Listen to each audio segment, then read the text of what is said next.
The government will target British investments of businesses with links to the Kremlin if Russia invades Ukraine. MPs say that asset freezes and travel bans will be placed on individuals and entities that have a strategic significance to the Russian government. Well, let's get more on this from Taras Kuzio. He's a research fellow at the Henry Jackson Society and joins us this morning. Very good morning to you. Just explain a little bit about how this will work, really focusing in on those Russians with lots of money here in the UK. Well, we have to be still a bit sceptical about any government measures. They've been talking about this for a long time.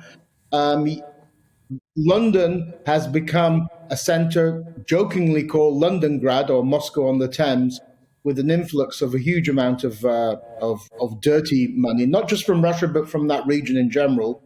But it's not just London. It's we're talking about Austria, Switzerland, Liechtenstein, Cyprus in particular. So it's a general European problem. Will something now be done about it? I remain skeptical. I hope so, but I remain skeptical. OK, because we have this so-called golden visa scheme, which has allowed something like 700 Russian millionaires to come in and be given residency here. And now this new legislation, we're told, will enable the government to go after them, to target anyone in the bank sector, energy sector, oligarchs that are close to the Kremlin. I mean, in theory, that could work. The question is whether or not we've got a sort of disincentive to do it, because it could also hurt us. Well, they have been buying a lot of different types of people: estate agents, political consultants, lobbyists, investment bankers, private schools. All of these have gained financially from this influx of dirty money. If they are gone after now with this sanctions, assuming Russia invades Ukraine, the group that's going to benefit the most, of course, are lawyers, because a lot of these Russians are going to take their cases to courts, and it will be a long, drawn-out process. I'm in favor of them doing it, but it's a bit late in the day. This all began, by the way, under the Labour Party about 20 years ago, and it's continued by the Conservative Party. And as I say, it's a British but a generally European problem. In Malta, they were selling passports to Russians. I mean, because European Union passports. So it's a general problem. I hope that they get tough, but we should all remain skeptical.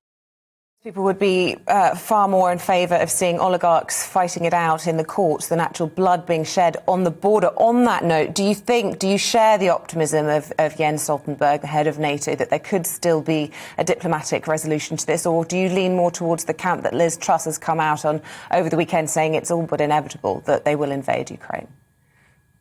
I've never believed that a full-scale invasion is on the cards, because there aren't enough Russian troops on the Ukrainian border. Ukraine is a country bigger than the size of France. It would require something in the region of 500,600,000 Russian troops to occupy Ukraine and to keep it occupied. And they haven't got that. They've got 150, maybe up to 170 by the next few days. So there isn't enough troops. So this is likely to be more is a mixture of Putin, who's a typical bully boy. He's using those troops to add pressure to the diplomatic demands or ultimatums that he's making to the West, to NATO in particular, and also potentially to do some smaller scale military incursions into Ukraine, which will be combined with the usual other areas of hybrid warfare activities, such as cyber war, economic and energy pressure, terrorism, political destabilization. So certainly this will continue. Putin has an obsession with Ukraine. He sees it as a Russian land, and he's a very angry old man who needs anger management classes. So he certainly will continue, and of course he's president for life. So this kind of crisis will happen, reappear every now and again throughout the next 10, 15, 20 years that he's still Russian president. So Taras, the Prime Minister will reappear in Eastern Europe this week to underline, I suppose, Britain's support for Ukraine. Does that really do any good?